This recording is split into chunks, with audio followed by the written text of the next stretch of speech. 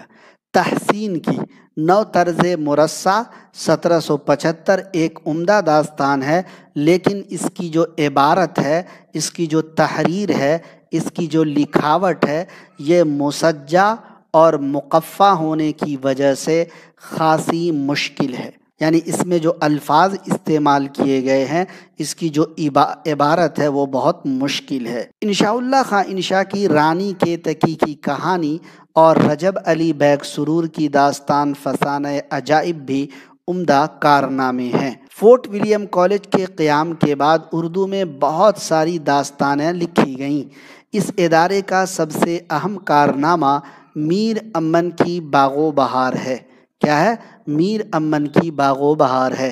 اصل میں یہ تحسین کی نو طرز مرصع کی مشکل زبان کا سلیس اور آسان زبان میں ترجمہ ہے، جو زبان کی خوبی کی وجہ سے ترجمہ ہونے کے بجائے تبعزاد قصہ معلوم ہوتا ہے۔ سمجھ گئے ہیں؟ یعنی عطا تحسین نے نو طرز مرصع جو لکھا دوستو، اس کی زبان مشکل ہے، عام فہم نہیں ہے، مرصع ہے، مسجع ہے، مقفع ہے جی، تو اسی کو دوستو میر امن نے آسان اور سلیس زبان میں ترجمہ کیا، اور انہوں نے ایسا ترجمہ کیا، زبان کی خوبی اس کے اندر ایسی انہوں نے عام فہم زبان استعمال کی کہ یہ تبعزاد قصہ معلوم ہوتا ہے، اور اتنا عرصہ، اتنا زمانہ گزر جانے کے باوجود اس کی مقبولیت میں کوئی بھی فرق نہیں آیا۔ میر شیر علی افسوس کی آرائش محفل، حیدر بخش حیدری کی طوطا کہانی بھی فورٹ ولیم کالج کی ہی دین ہے۔ 19ویں صدی کے آخر میں جب نئی تہذیب کی چکا چوند نے اردو زبان و ادب کو نئی منزلوں کی طرف متوجہ کیا، تو اس کا اثر داستان پر بھی پڑا۔ اس کا اثر کیا ہوا؟ داستان پر بھی پڑا۔ نئی تہذیبی تقاضوں نے انسان کو خیالوں کی دنیا سے نکال کر حقیقی زمین پر چلنے پر مجبور کیا، جس سے اردو ادب کی یہ صنف زوال کا شکار ہو گئی۔ تاہم یہ کہنا بیجا نہ ہوگا کہ کہانی کی دنیا میں آج ہمیں جتنی پیش رفت نظر آتی ہے، وہ ہرگز ممکن نہ ہوتی اگر داستان کا بے پناہ سرمایہ ہمیں ورثے میں نہ ملا ہوتا، ہمیں وراثت میں نہ ملا ہوتا۔ اب دیکھیے کچھ داستانیں ہیں، داستانوں کے بارے میں بتاتے ہیں۔ دکنی داستان سبیرس 1635، اوپر بھی بتایا ہوں، یہ ملا وجہی کی ہے۔ طوطی نامہ یا طوطا کہانی 1729، اس کا مترجم نامعلوم ہے۔ انوار سہیلی 1824، مترجم منشی محمد ابراہیم بیجاپوری۔ اس کے بعد دوستو قصہ گل و حرمز، محمد خاطر اور شمشیر علی۔ اس کے بعد تناولی، یہ کون ہے؟ فقیر اللہ شاہ حیدر، یہ ان کی داستان ہے۔ حکایت الجلیلہ 1818، منشی شمش الدین احمد، اور اس کا ماخذ ہے عربی الف لیلۃ الویلہ الشیخ احمد بن محمود، یعنی عربی داستان ہے، یہ عربی داستان شیخ احمد بن محمود کا ہے، اور اس کا ترجمہ حکایت الجلیلہ کے نام سے منشی شمش الدین احمد نے 1818 میں کیا۔ دکنی سنگھاسن 32، مترجم اس کا بھی نامعلوم ہے، اور یہ سنسکرت سے ترجمہ کی گئی ہے۔ بہرکیف یہ سب آپ کو آئے گا نہیں۔ ملکہ زماں و کام کندلہ، اس کا بھی مترجم نامعلوم ہے، لیکن فارسی داستان جواہر سخن کا اردو ترجمہ ہے ملکہ زماں و کام کندلہ۔ اس کے بعد شمالی ہند کی کچھ داستانیں آپ کی اسکرین پر ہیں۔ عیسوی خان کی قصہ مہر افروز و دلبر، عطا محمد تحسین کی نو طرز مرصع 1775 میں، مہر چندر کھتری کی نو آئین ہند، ملک محمد وگیتی افروز 1793 میں۔ اگلا کچھ دیکھے گا، شاہ عالم ثانی کی داستان عجائب القصص، اس کا آغاز تالیف جو دیکھ رہے ہیں 1792 ہے، اور یہ سن اشاعت نہیں ہے۔ آغاز تالیف ہے وہ، ٹھیک ہے۔ سید حسین شاہ حقیقت بریلوی کا جذب عشق 1852۔ اسی طریقے سے دوستو فورٹ ولیم کالج کی داستانیں دیکھ لیجئے، میر امن دہلوی کی داستان باغ و بہار 1802 میں شائع، خلیل علی خاں اشک کی داستان داستان امیر حمزہ 1803۔ اس کے علاوہ ان کے نگار خانہ چی یعنی قصہ رضوان شاہ، یہ بھی خلیل علی خاں اشک کی داستان ہے۔ حیدر بخش حیدری کی داستان کا نام آرائش محفل 1805۔ نہال چند لاہوری کی داستان مذہب عشق 1804۔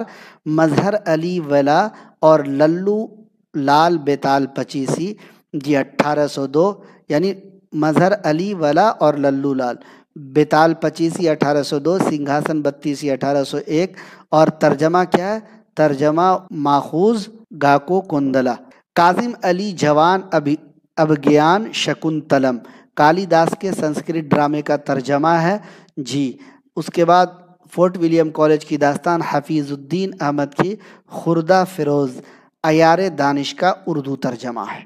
تو ان داستانوں کے نام کو اگر آپ یاد کر لیتے ہیں کہ کن کی داستان ہے اور دوستو کن داستان سے ماخوذ ہے اور کب شائع ہوئی، فورٹ ولیم کالج کی ہے، دکن کی داستان ہے، شمالی ہند کی داستان ہے، اگر ان تینوں کو ترتیب وار یاد کر لیتے ہیں تو داستان ٹاپک سے آپ کا مسئلہ حل ہو جائے گا۔ اچھا، فورٹ ولیم کالج کے باہر لکھی گئی داستان دیکھ لیجئے۔ حیدر بخش حیدری قصہ مہر و ماہ، طوطا کہانی، مجموعہ حکایات یعنی گلدستہ حیدری، گلزار دانش، یہ فورٹ ولیم کالج کے باہر لکھی گئی داستان ہے حیدر بخش حیدری کی۔ اب انشاء اللہ خاں انشا کی داستان سلک گوہر، رانی کے تقی کی کہانی۔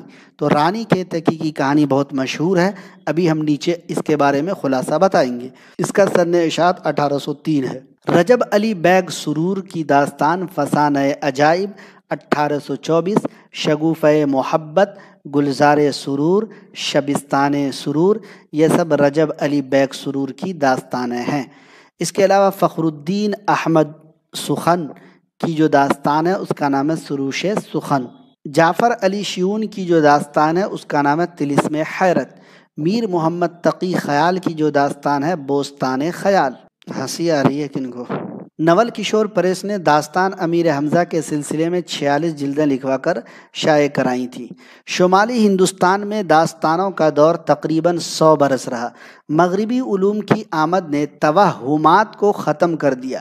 توہمات کیا ہوتا؟ دیکھیں، وہم میں ڈالنا ہے نا، بات کو مبہم رکھنا، پوشیدہ رکھنا ہے نا، بات کو ڈھک کر یا چھپا کر کہنا، ڈھکی چھپی بات کہنا، توہمات کو ختم کر دیا ہے نا۔ اور رفتہ رفتہ داستانوں کا جو رواج ہے وہ ختم ہو گیا، کیونکہ داستان میں جو قصے بیان کیے جاتے تھے شروع میں آپ نے پڑھا کہ وہ اصل قصہ اصل کہانی نہیں ہوتا تھا، ٹھیک ہے، بلکہ بنی بنائی کہانی ہوتی تھی۔ تو آئیے سب سے پہلے اردو کے جو سب سے پہلے داستان نگار ہیں انہی کے بارے میں پڑھتے ہیں، اور جو اہم داستان نگار ہیں ان کے بارے میں کچھ آپ کو بتانے کی کوشش کرتے ہیں، تاکہ ہمارا جو ٹاپک ہے داستان نگاری کا آغاز و ارتقاء اور داستان نگار کا خلاصہ وہ مکمل ہو سکے۔ تو سب سے پہلے ہم نے انتخاب کیا ہے ملا وجہی کا۔ ان کی پیدائش دوستو 1562 میں اور وفات 1659 میں ہوئی۔ ملا وجہی کی سب رس اردو میں ادبی نثر کی پہلی داستان ہے۔ سب رس کو اردو کی پہلی نثری داستان کا یہ اعزاز حاصل ہے، تمغہ حاصل ہے۔ اور دوستو ملا وجہی نے سب رس عبداللہ قطب شاہ کی فرمائش پر 1635 میں لکھا تھا۔ اور جواب دے دیجئے کمنٹ میں کہ ہجری کی تاریخ کیا تھی۔ چلیے 1635 میں تو لکھا تھا، لیکن ہجری کی تاریخ کیا تھی جب سب رس جو ہے شائع ہوئی یا لکھا تھا؟ کمنٹ کر کے بتائیے، تھوڑی دیر پہلے ابھی ہم نے آپ کو بتایا تھا۔ اس عشقیہ قصے کو ملا وجہی نے نوی بات کہا ہے۔ یہ یعنی سب رس جو ہے محمد یحییٰ فتاحی نیشاپوری کی فارسی مثنوی دستور عشاق کے نثری خلاصے قصہ حسن و دل سے ماخوذ ہے۔ سب رس ایک تمثیلی داستان ہے، پوائنٹ ٹو بی نوٹیڈ، اور سب رس کے جو کردار ہیں انسانی جسم کے اعضاء ہیں، جو سبیرس ملا وجہی کی داستان ہے۔ عبداللہ قطب شاہ کی فرمائش پر 1635 میں ملا وجہی نے اس کو لکھا ہے۔ اس کے جو کردار ہیں دوستو، سب کے سب انسانی جسم کے اعضاء ہیں، اور ہجری کی تاریخ 1045 اوپر میں نے بتایا تھا، آپ لوگوں نے کمنٹ میں کچھ لوگوں نے دیا ہے، کچھ لوگوں نے نہیں دیا ہے۔ تو دوستو یاد رکھیے گا، اس کے جو کردار ہیں انسانی جسم کے اعضاء ہیں۔ کبھی کبھی پوچھ لیا جاتا ہے کہ درج ذیل میں کس داستان کے کردار انسانی جسم کے اعضاء ہیں؟ تو سبیرس۔ سبیرس میں عقل جو ہے یہ سیستان کا بادشاہ ہے نا، عقل سیستان کا بادشاہ ہے۔ اس کے لڑکے کا نام دل ہے، یعنی عقل کے لڑکے کا نام دل ہے، اور دل جو ہے دوستو تن کے ملک پر حکمرانی کرتا ہے، بادشاہت کرتا ہے۔ تاریخی اعتبار سے سبیرس جو ملا وجہی کی عبداللہ قطب شاہ کی فرمائش پر 1637 میں لکھا، اس کی اہمیت کی دو وجہ ہے۔ سبیرس کی اہمیت دو وجہ سے ہے، یا اس کی اہمیت جو ہے دو وجہ سے ہے۔ اول یہ، یعنی پہلی وجہ یہ کہ اردو نثر کا پہلا ادبی کارنامہ ہے۔ سبیرس اردو نثر کا پہلا ادبی کارنامہ ہے۔ دوسرا یہ کہ تمثیل کے لحاظ سے بھی یہ ایک منفرد داستان ہے۔ کیسی داستان ہے؟ منفرد داستان ہے۔ اس سے پہلے کی جو نثری کتابیں یا رسالے اب تک دریافت ہوئے ہیں، ان کی ادبی حیثیت بہت بلند نہیں ہے۔ اس کے برخلاف سبیرس میں اسلوب کو بنیادی اہمیت دی گئی ہے، یعنی جو طرز اسلوب ہے، جو طرز ہے سبیرس کو لکھنے کا، اس کو کیا اہمیت دی گئی ہے۔ سبیرس مسجع و مقفع اور رنگین اسلوب میں لکھی گئی ہے۔ اس میں تشبیہ اور استعارے اور مختلف صنعتوں کا بھی کثرت سے استعمال کیا گیا ہے۔ تشبیہ کے بارے میں پڑھایا، استعارے کے بارے میں پڑھایا، اور صنعت کے بارے میں پڑھایا۔ علم عروض و بلاغت، علم بیان، علم بدیع، ساری چیزوں کو پڑھا دیا ہوں۔ صنائع بدائع سب کو میں نے پڑھایا ہے۔ اب بات کرتے ہیں عیسوی خان کی۔ عیسوی خان کی بات ہم اس لیے کر رہے ہیں دوستو کیونکہ ان کی جو ایک داستان ہے قصہ مہر افروز و دلبر، وہ بہت مشہور ہے، جس کا تذکرہ اوپر میں نے کیا تھا۔ عیسوی خان جو ہے دوستو، ان کا خاندان کشمیر سے دہلی آ کر بس گیا تھا، اور یہیں ان کی پیدائش یعنی دہلی میں ہوئی۔ جوانی میں یہ گوالیار چلے گئے اور سنسکرت اور ہندو دیو مالا سے یہ واقف تھے۔ ان کی تصنیف قصہ مہر افروز و دلبر شمالی ہند کی اولین داستان ہے۔ اسی وجہ سے ہم عیسوی خان کی بات یہاں پر آپ لوگوں کے سامنے کر رہے ہیں۔ اگر آپ NCERT کو دیکھیں گے داستان کے تعلق سے، تو داستان کے تعلق سے دوستو NCERT میں آپ کو اتنے سارے مواد نہیں ملیں گے۔ NCERT میں اتنے سارے پوائنٹس، اتنے سارے مواد ایک جگہ بالکل نہیں ملیں گے، اور NCERT نے مختصراً داستان کو بیان کیا۔ لیکن دوستو داستان کے آغاز و ارتقاء سے متعلق جتنی بھی پوائنٹس تھے ہم نے آپ کو بتائے۔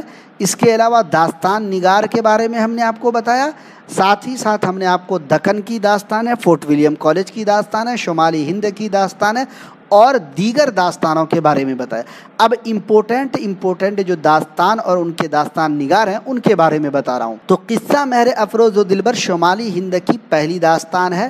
ڈاکٹر پرکاش مونس قصہ مہر افروز و دلبر اور رس چندریکا کی عبارت کا باہم مقابلہ کر کے، یعنی جو ڈاکٹر پرکاش مونس ہیں، انہوں نے قصہ مہر افروز و دلبر اور رس چندریکا، ان دونوں کی جو عبارت ہے، ان دونوں کی جو لکھاوٹ ہے، اس کا آپس میں مقابلہ کیا، موازنہ کیا ہے نا، تحقیق کی، اور اس نتیجے پر پہنچے ہیں کہ دونوں کتابوں کے مصنف ہیں، دونوں کتابوں کے رائٹر ہیں، یہ عیسوی خان ہی ہیں۔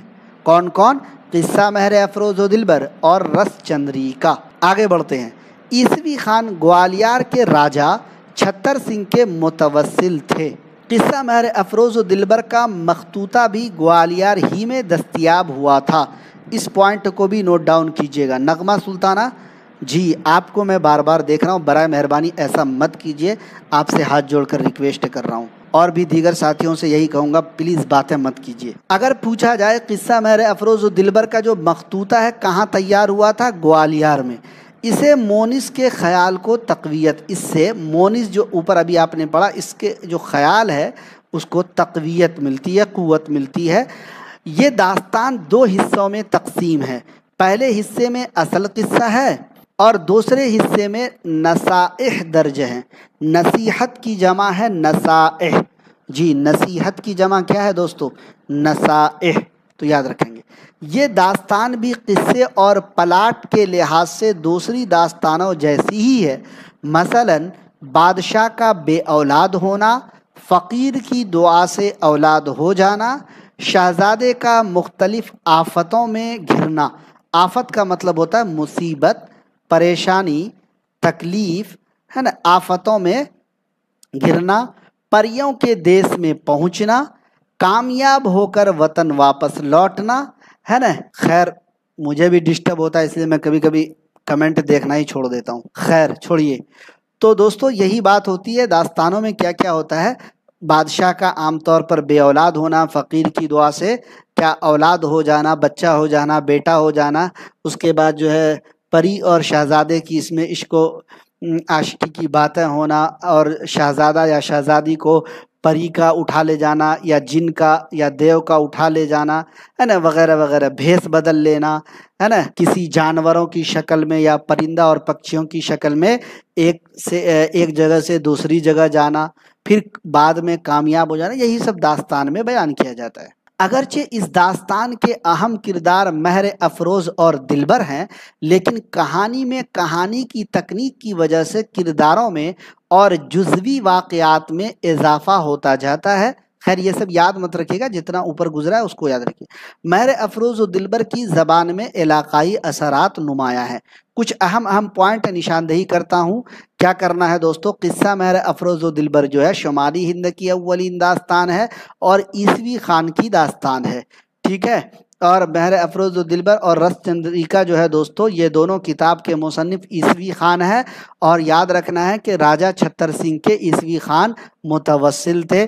اس کے بعد قصہ مہر افروز و دلبر کا جو مخطوطہ ہے یہ کہاں دستیاب ہوا تھا؟ تو گوالیار میں دستیاب ہوا تھا، اس بات کو بھی یاد رکھنا ہے۔ کیا آپ بھی کرنا چاہ رہے ہیں BPSC qualified, UGC NET, STET، DGT، PGT یا پھر اردو میں کسی بھی مقابلہ جاتی امتحان کی معیاری تیاری؟ تو آج ہی انتخاب کریں اپنے پسندیدہ YouTube چینل AR ڈیجیٹل کا، جہاں ملیں گے عمدہ نوٹس اور نصاب کے مطابق مواد، ہر مواد کے معروضی سوالات، اور ملیں گے آپ کو ماسٹر نوٹس بالکل نصاب کے مطابق۔ ان سب کو حاصل کرنے کے لیے آج ہی جوائن کریں ہمارا ٹیلی گرام چینل اور واٹس ایپ گروپ، اس کا لنک ملے گا آپ کو ڈسکرپشن میں۔ خواہش سے نہیں گرتے پھول جھولی میں، خواہش سے نہیں گرتے پھول جھولی میں، وقت کی شاخ کو اے دوست ہلانا ہوگا، کچھ نہیں ہوگا اندھیروں کو برا کہنے سے، اپنے حصے کا دیا خود ہی جلانا ہوگا۔ آگے بڑھتے ہیں، اب بات کرتے ہیں تحسین کی۔ ان کا نام میر حسین عطا خاں تھا اور تحسین ان کا کہہ سکتے ہیں تخلص تھا۔ اٹاوا میں پیدا ہوئے۔ ان کے والد محمد باقر شوق فارسی کے صاحب دیوان شاعر تھے۔ اورنگزیب کے زمانے میں وہ 6000 منصب پر فائز تھے۔ انقلابات زمانہ کے تحت تحسین شمالی ہند کو خیر باد کہہ کر بنگال چلے گئے اور ایسٹ انڈیا کمپنی کے ملازمین میں شامل ہو گئے۔ ان کے مربی تھے اور ان کا نام تھا جنرل اسمتھ۔ یہ کہانی بہت مشہور ہے اس لیے میں نے مختصراً ایڈ کر دیا ہے۔ تو ان کے جو مربی تھے، مشفق تھے، کہہ سکتے ہیں استاد تھے جنرل اسمتھ، ان کی فارسی دانی سے بہت متاثر تھے۔ یعنی جنرل اسمتھ جو ہے دوستو عطا تحسین کی فارسی دانی، مطلب دانی کا مطلب ہوتا جاننا، یعنی فارسی کے جو علم تھا عطا تحسین کو، فارسی کا جو علم تھا عطا تحسین کو، اس فارسی جاننے کی وجہ سے، فارسی کے علم ہونے کی وجہ سے ان کا جو مطلب جنرل اسمتھ تھے یہ بہت متاثر ہوئے۔ جب اسمتھ کے ساتھ کشتی میں سوار ہو کر کلکتہ جا رہے تھے تو راستے میں ہی نو طرز مرصع لکھنے کا خیال ان کے دل میں پیدا ہوا۔ کن کے دل میں؟ عطا تحسین کے دل میں پیدا ہوا۔ انہوں نے نو طرز مرصع کا جو ابتدائی حصہ ہے، شروعاتی حصہ ہے، 1768 یا پھر 69 میں لکھ لیا تھا۔ دھیان دیجیے گا،